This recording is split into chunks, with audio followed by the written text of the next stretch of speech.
दतिया के किलों में हमें वैसी ऊंची प्राचीरें देखने को नहीं मिलती जिनके दर्शन हमें हिंदुस्तान के दूसरे किलों में होते हैं, और न ही यहाँ वैसी मोटी दीवारें हैं दुश्मन के गोलों को रोकने के लिए। कभी भी इन किलों को सुरक्षित रखने के लिए यहाँ गहरी खाई खोदने की जरूरत नहीं पड़ी। कारण ढूंढना आसान है। दतिया के शासक दूरदर्शी थे और अपने से ताकतवर हर हमलावर के साथ उन्होंने मैत्री की, सुलह की संधि कर ली थी। इसी कारण दतिया युद्ध के विनाश से बचा रह सका। सुख और समृद्धि के लंबे दौर में यहाँ कला और संगीत को संरक्षण मिल सका। आज भी यहाँ की लघु चित्रकला शैली और संगीत की परंपरा प्रसिद्ध है।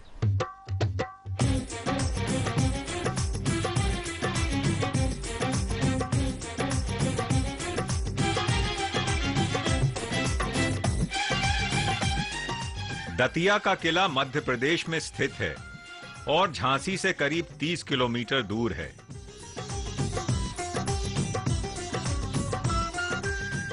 यह किलेबंद शहर अपने खूबसूरत महलों, मंदिरों और छतरियों के लिए मशहूर है। एकांत वातावरण और दर्पण जैसे सरोवर इसका आकर्षण बढ़ाते हैं।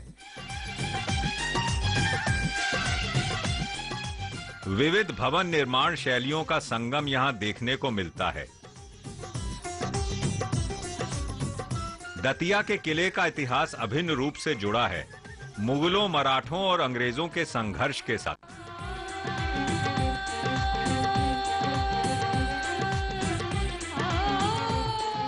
दतिया सैकड़ों वर्षों से कला, संस्कृति, इतिहास का एक प्रमुख केंद्र रहा है। बुंदेलखंड की एक प्रमुख रियासत दतिया थी और हमारे पूर्वज जो यहाँ के राजा महाराजा रहे, उन्होंने बहुत ही समृद्धशाली परंपराएं स्थापित की।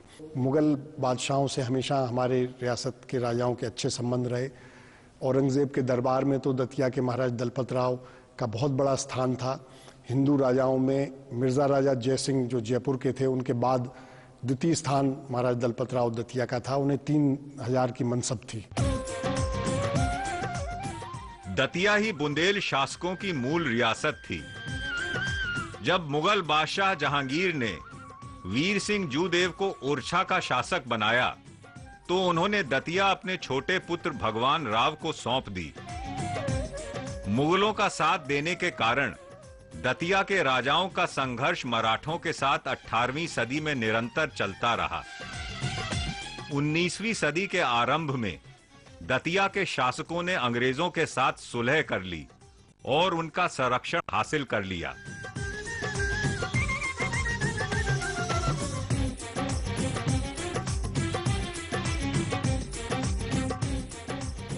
आज तक कोई भी इस किले को जीत नहीं पाया। इस संबंध में कड़खा प्रचलित है कि दतिया दलपत राव की जीत सके न कोई, जो जाए जीतन चहे सो अदफर फजीयत हो।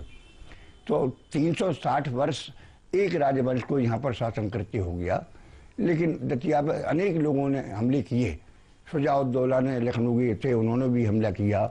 गायकवाड़ ने हमला किया, मराठों ने हमला किया अनेक बार, लेकिन किले को जीत नहीं पाए। यहाँ तक कि दतिया के बिल्कुल निकटवर्ती प्रांत में मराठों की सेना आ गई थी और यहाँ से मुंह की खा के गई।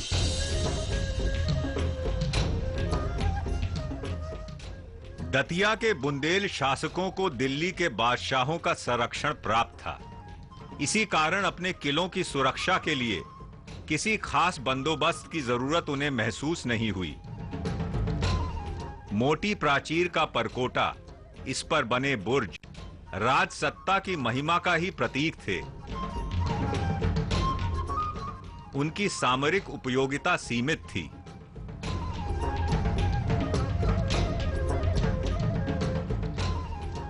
युद्ध के क्षेत्र में भी हमारे सैनिक, हमारे पूर्वज जो थे, उनका बड़ा योगदान रहा। ज्यादातर केंद्रीय सत्ता के साथ रहे। वहां जब आवश्यकता पड़ी तो दूर दूर तक युद्ध लड़ने गए। अफगानिस्तान में काबुल तक गए, दक्षिण भारत में, महाराष्ट्र में, यहाँ तक कि कर्नाटक, तमिलनाडु के हिस्से तक भी मुगल सेनाओं के साथ युद्ध किया। हमारे दतिया के जो 4 प्रथम राजा थे, महाराज भगवान राव, शुभकरण, दलपत राव और रामचंद्र, ये चारों के चारों अलग अलग लड़ाइयों में शहीद हुए, मारे गए। दतिया एक किलेबंद शहर है। नगर की रक्षा के लिए मोटी मजबूत दीवार का एक परकोटा था। प्रवेश द्वार बख्तर बंद थे। निरापद दतिया में सुख शांति विराजती थी। भांति-भांति की सांस्कृतिक गतिविधियां यहां फलती फूलती रहीं।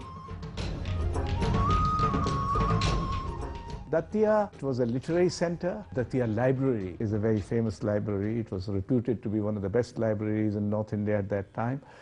And the whole Pakhavaji Gharana developed there with Kudayam Singh Maharaj and people like that. And there was a whole business of Pakhavaj being done there.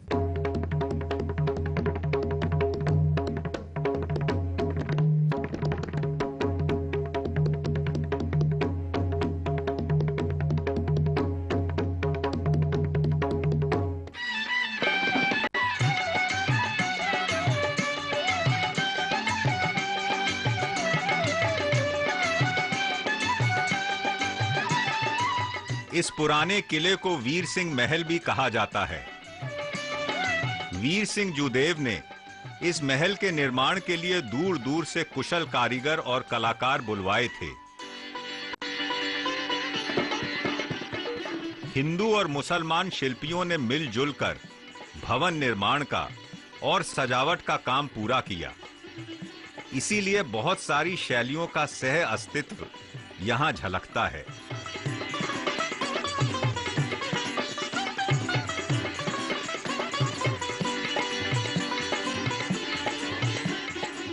Datia के रणबांकुरों ने जिन मोर्चों पर नाम कमाया वह सभी यहाँ से बहुत दूर थे।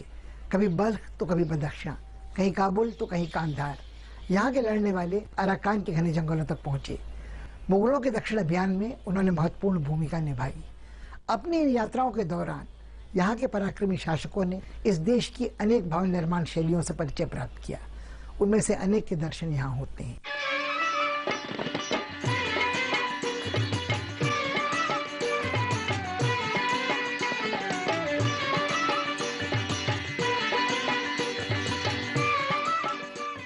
इस भवन का निर्माण हिंदू वास्तुशास्त्र के अनुसार स्वास्तिक के आकार में किया गया है। आचार्य शुक्र की पराशर योजना का पूरी तरह निर्वाह किया गया है।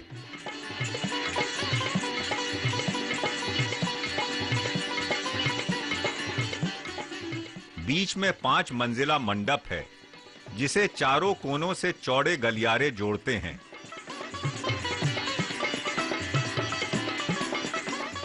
इस किले में बहुत कम कमरे ऐसे बचे हैं जिनकी सज-धज से इस महल के मूल सौंदर्य का अनुमान लगाया जा सकता है।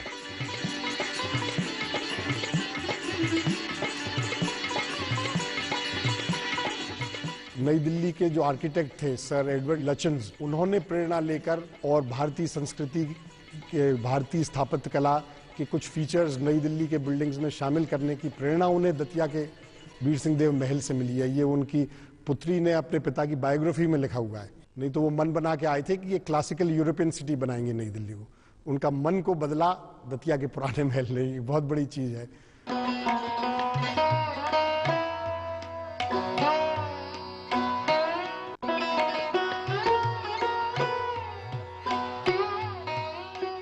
भव्य पंचखंडे मंडप के चारों ओर खुला वर्गाकार आंगन है, जिसके इर्द गिर्द रिहायशी कमरे बने हुए हैं। भवन की सजावट खूबसूरत स्तंभों से निर्मित गलियारे करते हैं।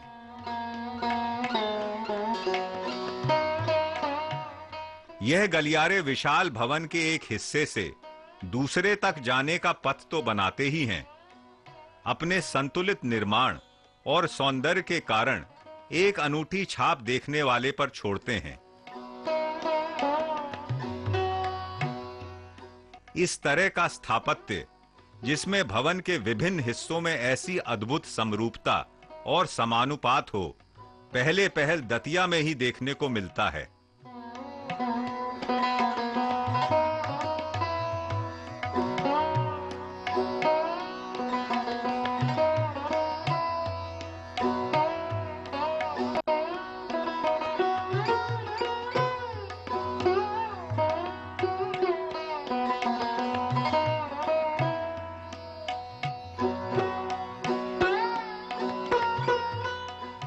किले की सबसे ऊपरी मंजिल में चारों कोनों में खुले मंडप हैं।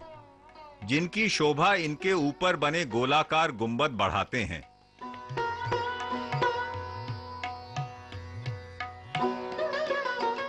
बुंदेला भवन निर्माण शैली की ये एक ऐसी खासियत है जिसका बीजारोपण दतिया में ही हुआ जान पड़ता है और जिसका विकास अन्यत्र भी देखने को मिलता है।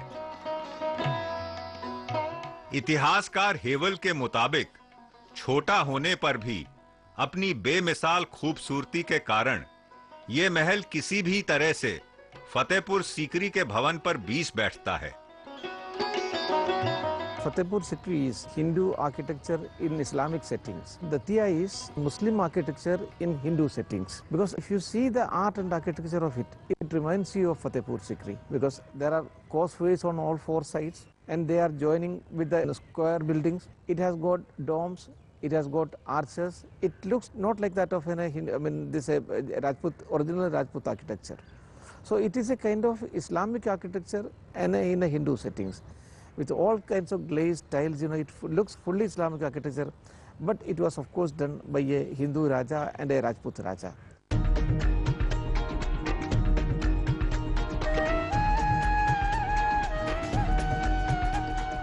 इस महल में जाली का बहुत बारीक काम किया गया है। इस तरह की जालियां सिर्फ सजावटी नहीं थीं, वह एक राजसी चिलमन का काम भी करती थीं और स्थानीय जलवायु के अनुकूल भवन को शीतल और सुखद बनाती थी।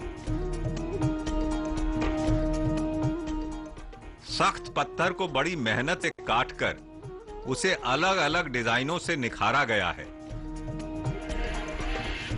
यहां यह काम इतने बड़े पैमाने पर किया गया है कि यह सोचना तर्क संगत है कि यह कौशल स्थानीय संगत राशों का ही है। Microcosm that a great ruler is creating. It's a world in miniature. And whatever the needs are, whatever physical needs, emotional needs, they are supposed to be met in that little confined space, which is forbidding from the outside but delightful inside and so on.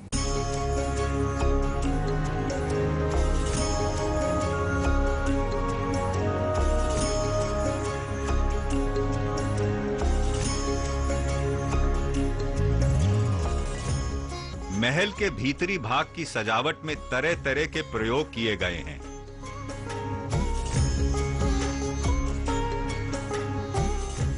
कहीं पच्चीकारी देखने को मिलती है तो कहीं दीवारों को रंगीन चित्रों से सजाया गया है।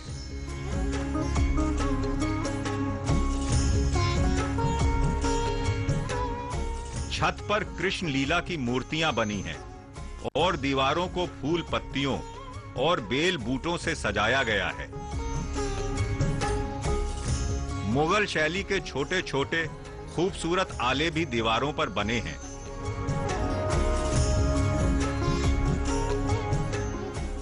कुछ जगह छत के भीतर वाले हिस्से का अलंकरण खालिस इस्लामी शैली की रेखाकृतियों से किया गया है, जैसी अक्सर मस्जिदों में दिखलाई देती हैं।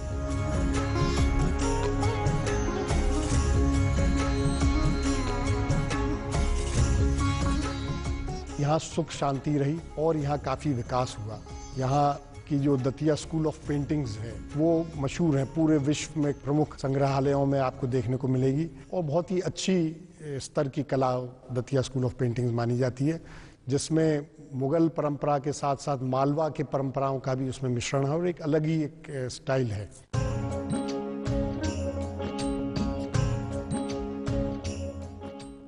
दतिया की कुछ मिनिएचर पेंटिंग्स में चटख रंगों का इस्तेमाल किया गया है और भले ही इनकी विषय वस्तु भी पौराणिक आख्यान कृष्ण लीला और नायिका भेद ही है, यह तस्वीरें इसी शैली के दूसरे ऐसे भित्ति चित्रों की तुलना में अधिक सजीव और गतिशील लगती हैं।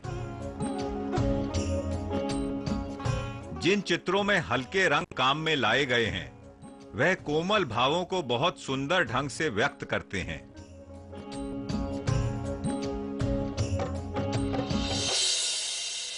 दतिया का किला कोई अकेली इमारत नहीं, वास्तव में इस नाम से 3 भवनों के एक समूह को जाना जाता है। पहचाना जाता है किले के रूप में, जिनका निर्माण अलग अलग शासकों ने अलग अलग समय में करवाया। इनमें देखने को मिलता है समन्वय न केवल मुगल और राजपूत भवन निर्माण शैलियों का, बल्कि हमें पता चलता है उन शासकों की पसंद का, रुचियों का, जिन्होंने भवनों का निर्माण करवाया, इनमें जोड़ा, घटाया, मरम्मत करवाई। गुजरे ज़माने में यह तीनों किले एक बड़े परकोटे के भीतर थे, जिसके दायरे में लगभग दतिया का पूरा शहर आता था और इस तरह यह एक दुर्गीकृत शहर था।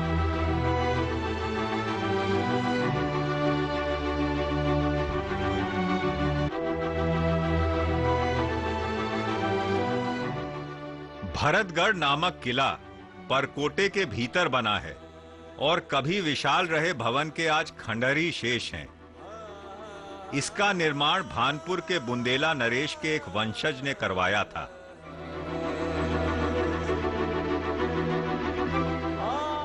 मर्दान सिंह ने 1857 में अंग्रेजों के खिलाफ संघर्ष किया और इसीलिए बाद में अंग्रेजों ने उनका भानपुर वाला किला तुड़वा दिया।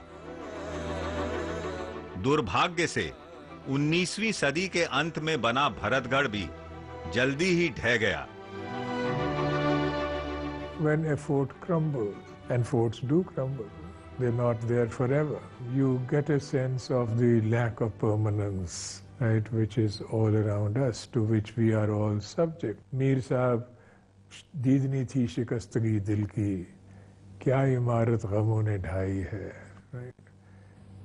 When the thing sort of breaks and cracks and so on.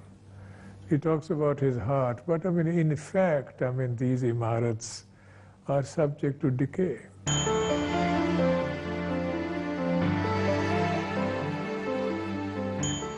Rajgarh नाम के ऊंचे टीले पर बने इस किले का निर्माण दतिया नरेश शुभकरण ने सन 1767 में करवाया था।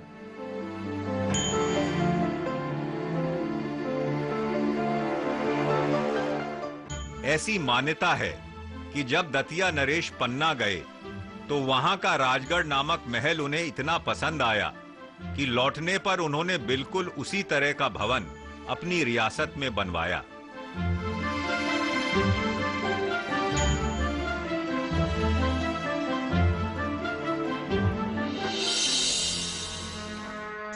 चुंगल चिड़िया मारी राजा गोविंद सिंह बुंदेला ने, गोविंद सिंह बुंदेला ने।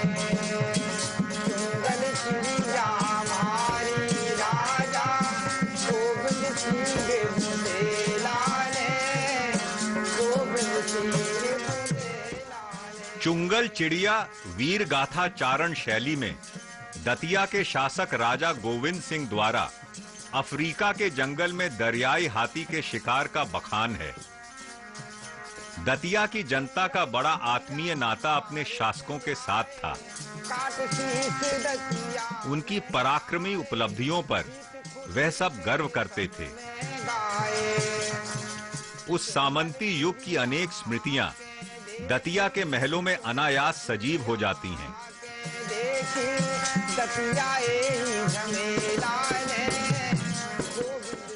दरबार हॉल औपनिवेशिक शैली में बना भवन है, जिसकी बनावट में यूरोपीय प्रभाव साफ दिखता है। छत के ऊपरी भाग में कंगुए बने हैं। कहा जाता है जब इस भवन को बनाया गया था तब इसकी मजबूती जांचने के लिए इसके ऊपर हाथियों को चलवाया गया था।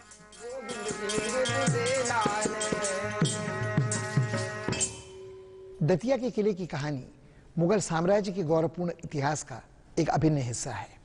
स्लीमन जैसे विद्वानों का मानना था कि भले ही दतिया एक नन्ही सी रियासत था, मगर उसके शासकों का पराक्रम बेजोड़ था। उन्होंने अपनी वीरता और शौर्य से बड़े बड़े बादशाहों से लोहा लिया था। मुगल बादशाह जहांगीर, शाहजहां और औरंगजेब सभी ने अपने गाढ़े वक्त पर इनसे सहायता सहर्ष स्वीकार की थी और इसके बदले में इन्हें सम्मानित किया था, निरंतर महत्वपूर्ण जिम्मेदारियां सौंपी थीं। आज भी यहाँ दतिया के वातावरण में उस सुनहरे युग की यादें रची बसी हैं, यह महसूस किया जा सकता है।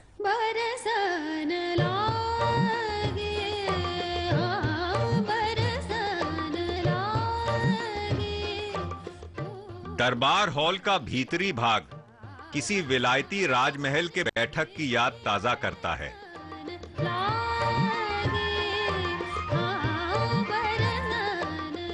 दीवारों पर दतिया नरेशों के बड़े बड़े रंगीन चित्र टंगे हैं। साथ वाले हॉलनुमा गलियारे में शाही शिकार की ट्रॉफियां सजाकर रखी गई हैं।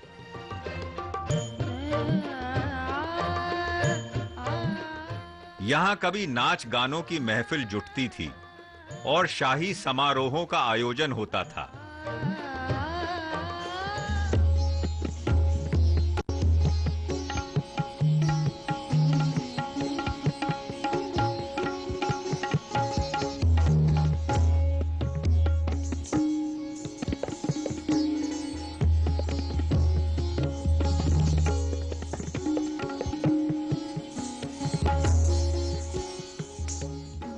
दतिया के शासक विविध कलाओं के संरक्षक के रूप में प्रसिद्ध रहे हैं।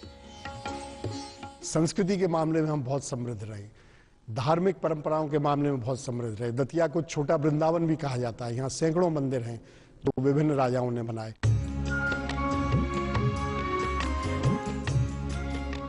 बुंदेल शासक कृष्ण भक्त थे और अपने किलों महलों में उन्होंने अनेक सुंदर मंदिरों का निर्माण करवाया। मृत्यु के बाद बुंदेल शासकों और राज परिवार के दूसरे सदस्यों के स्मारकों के रूप में छतरियों का निर्माण शहर के कोलाहल से दूर किसी शांत स्थल पर किया जाता था। बुंदेलों की मंदिर और छतरियां बाहर से लगभग एक से दिखलाई देते हैं।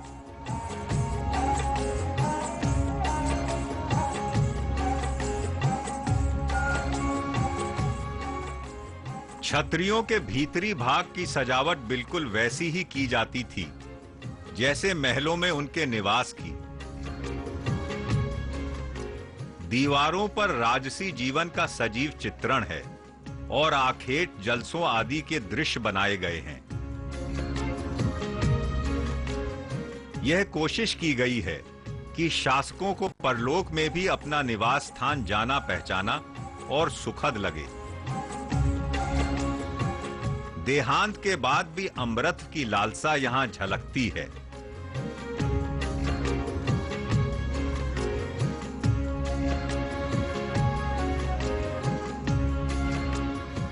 They also, in a manner of speaking, try to tell you that everything, including royal grandeur and opulence and bravery and love, pass. That they were there one day and they are no longer there. These places are also reminders that one should not think that one is permanent.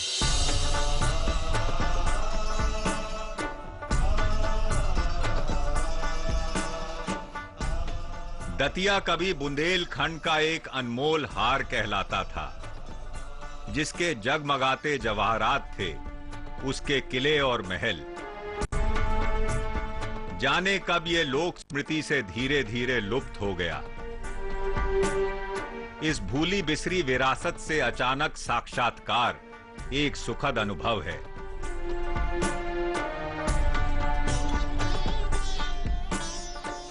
प्राकृतिक सौंदर्य, भव्य स्मारकों और सांस्कृतिक संपदा के इस अनूठे संगम में हमारा नाता अनायास ही जुड़ जाता है अपने गौरवपूर्ण अतीत से।